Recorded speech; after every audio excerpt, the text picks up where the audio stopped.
Programa Mercado e Ação, o seu programa das terças-feiras à noite, sempre às 22 horas e 30 minutos, com reprise aos sábados, às 8 horas, na sua Poa TV, canal 6 da NET. Nossa transmissão é simultânea pela internet no site poatv.net. Mercado e Ação, o seu programa das terças-feiras, retorna agora recebendo o Coronel Costa, ou Ayrton Carlos da Costa, ex-comandante-geral da Brigada Militar na época do governo Rigoto. Isso. Rigoto. E atualmente o Coronel Costa é o secretário do Centro Integrado de Comando da Prefeitura Municipal. Essa secretaria, o Centro Integrado, ele tem status de secretaria, correto? Isso.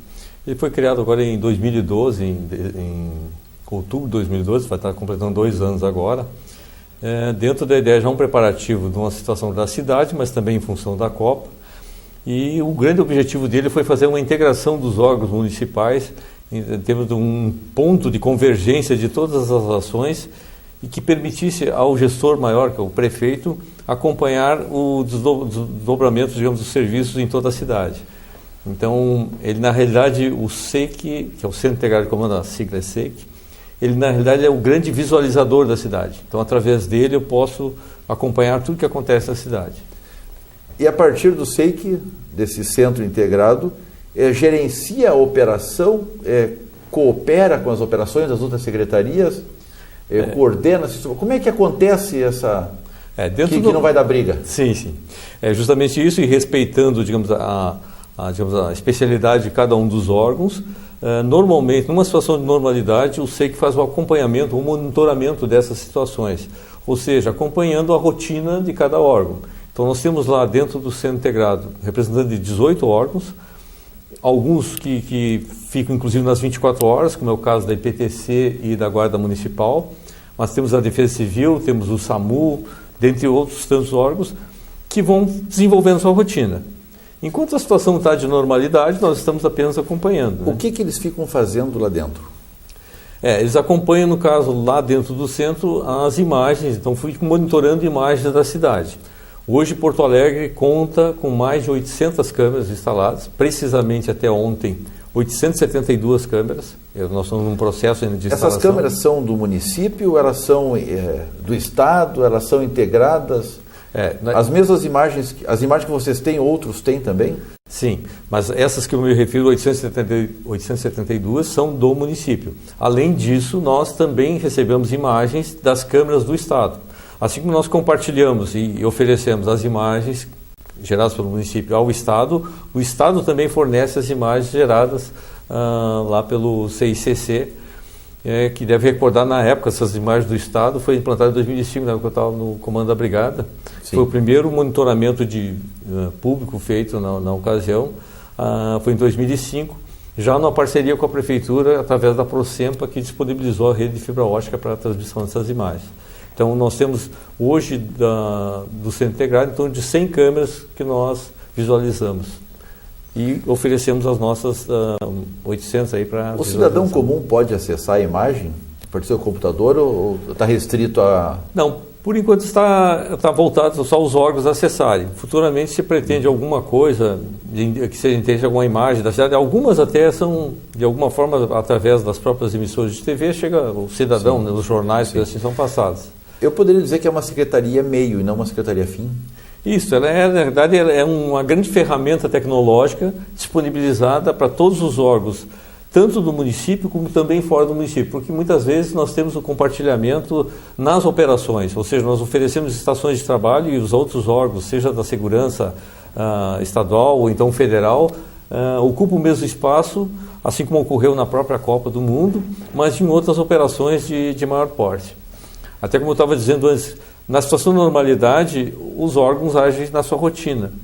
Quando a situação sai da normalidade, seja por um grande acidente ou um temporal fora da normalidade, bom, aí o centro passa então a exercer uma coordenação e um suporte àqueles órgãos mais demandados. Por exemplo, caso de clima, a Defesa Civil vai se envolver diretamente lá no campo. Então o coordenador de campo é o chefe da Defesa Civil.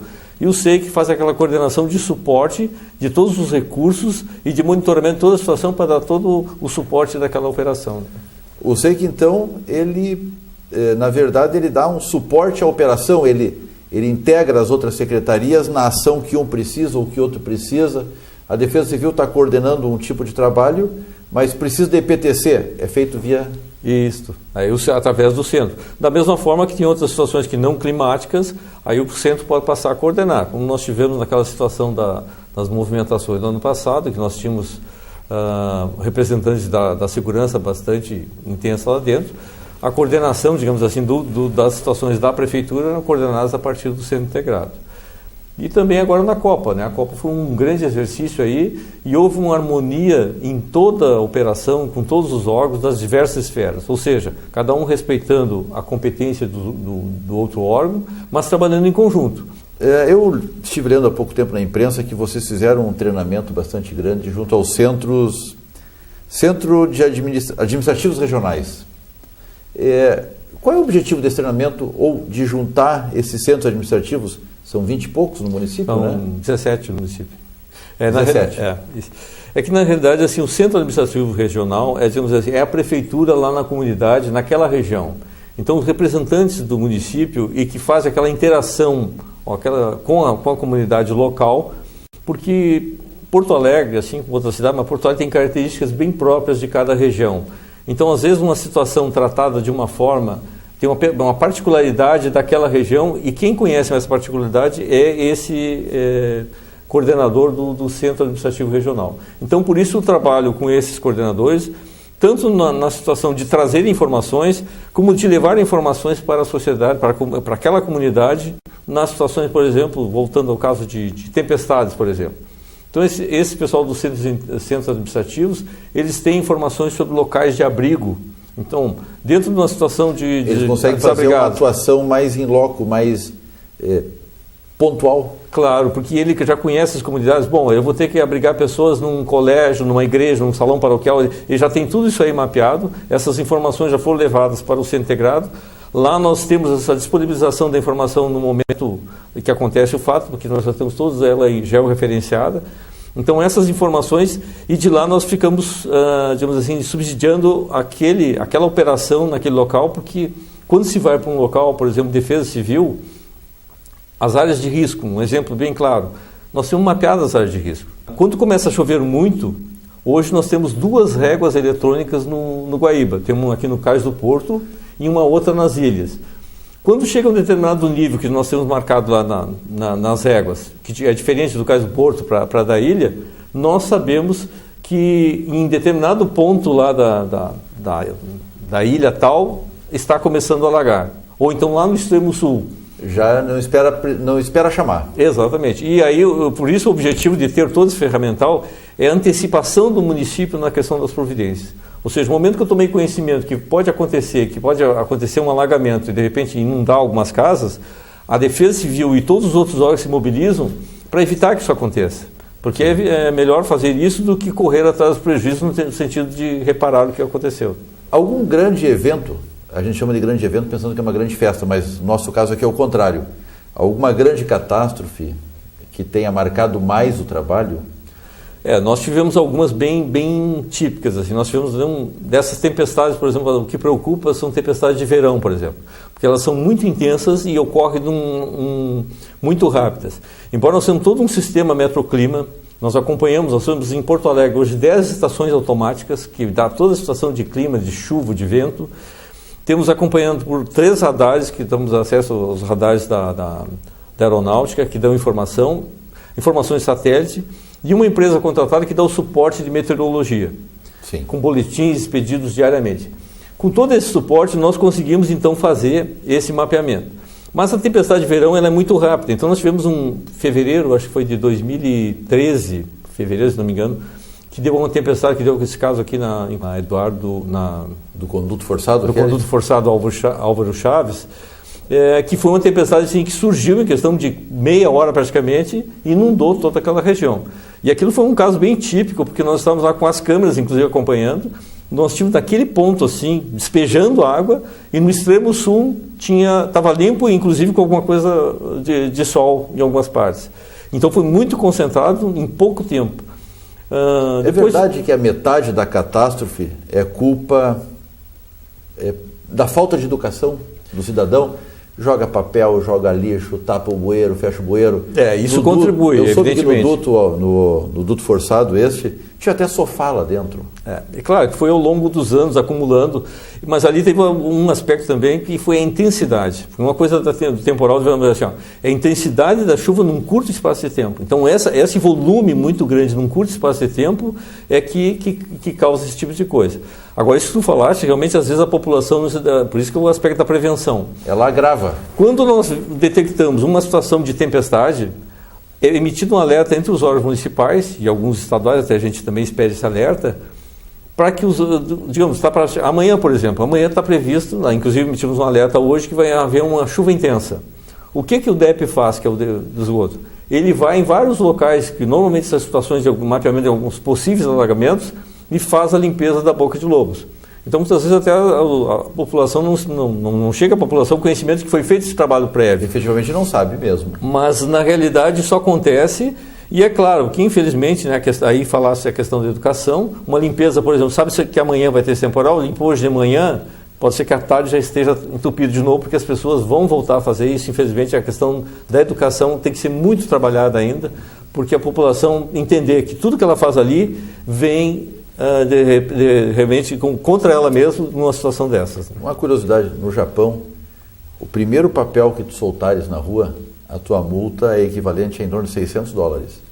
E a segunda são 6 anos de cadeia. Realmente... Uma cidade daquelas não pode arriscar um alagamento. E aí o pessoal tem a consciência da importância que isso significa, né? Então, eu acho que tem que ser muito trabalhado esse aspecto, porque realmente os problemas vão dar nessas circunstâncias. Além disso, as pessoas também vão para uma área de risco, muitas vezes ocupar uma área de risco, que já é sabidamente por uma área de risco, e no entanto vão para lá e depois, nas horas mais impróprias, digamos assim, de acionamento, no meio da madrugada, com água, digamos assim, às vezes pelo pescoço, que elas resolvem sair. E antes disso, claro, tem todo o aspecto da retirada das pessoas, a questão dos seus pertences, que elas não querem abandonar. As pessoas essas áreas de risco, não é uma falha do Estado em permitir? O Estado, de uma forma geral. Sim, o Estado de uma forma geral. O agente público. Na realidade, assim, não deveria deixar permitir, mas às vezes é de difícil controle, digamos assim, de acompanhar, até porque digamos assim, não Porto Alegre é um controle muito rígido em cima disso. Existe um acompanhamento até bem intenso. A parte da SMAN, olha, é até bem intenso, porque nós temos muitas áreas de risco e as ocupadas mesmo, áreas de risco propriamente disso, são muito poucas. Recebemos hoje Coronel Costa, secretário municipal e coordenador do Centro Integrado de Comando da Prefeitura Municipal. Tá certo o nome, né? Coronel Costa, nós vamos voltar a conversar, já fica o convite feito. Não desejamos nenhum tipo de catástrofe, mas gostaríamos de, ocorrendo alguma situação, que nós pudéssemos vir aqui discutir, mostrar ao nosso consumidor as ações que o poder público estrutura, monta em cima de um fato que lamentavelmente será real. Exato. E nesse ponto, só para colocar então, e para o cidadão em si, o cidadão de Porto Alegre hoje Porto Alegre tem, em relação às outras capitais, um diferencial, porque tem na cidade, depois do Rio de Janeiro, que é um centro que tem na cidade, Porto Alegre é a segunda capital que tem o melhor centro em tecnologia disponível de controle de uma cidade. E toda essa tecnologia e esses órgãos atuando lá é no sentido da proteção do cidadão, seja na área de saúde, através do atendimento de emergência, o atendimento no trânsito, a Guarda Municipal, a Defesa Civil, dentre os principais órgãos, mas então lá DEMAI, DEP e outros órgãos que tratam de outras áreas. Tudo isso no sentido de proteger o cidadão e dar melhores condições em termos assim da prestação do serviço. E é um centro tecnológico que tem outro diferencial. As câmeras, as nossas imagens, têm um grande diferencial de qualidade da imagem em relação a outras capitais, no caso do Rio de Janeiro, porque Porto Alegre tem mais de 1.000 quilômetros de fibra ótica na cidade, que permite trazer uma imagem em alta resolução, graças a um trabalho ao longo do tempo feito pela Prefeitura, juntamente com a Procempa, que é a sua empresa de tecnologia, e que dá todo o suporte tecnológico para o funcionamento do Centro Integrado de Comando. Voltamos em seguida.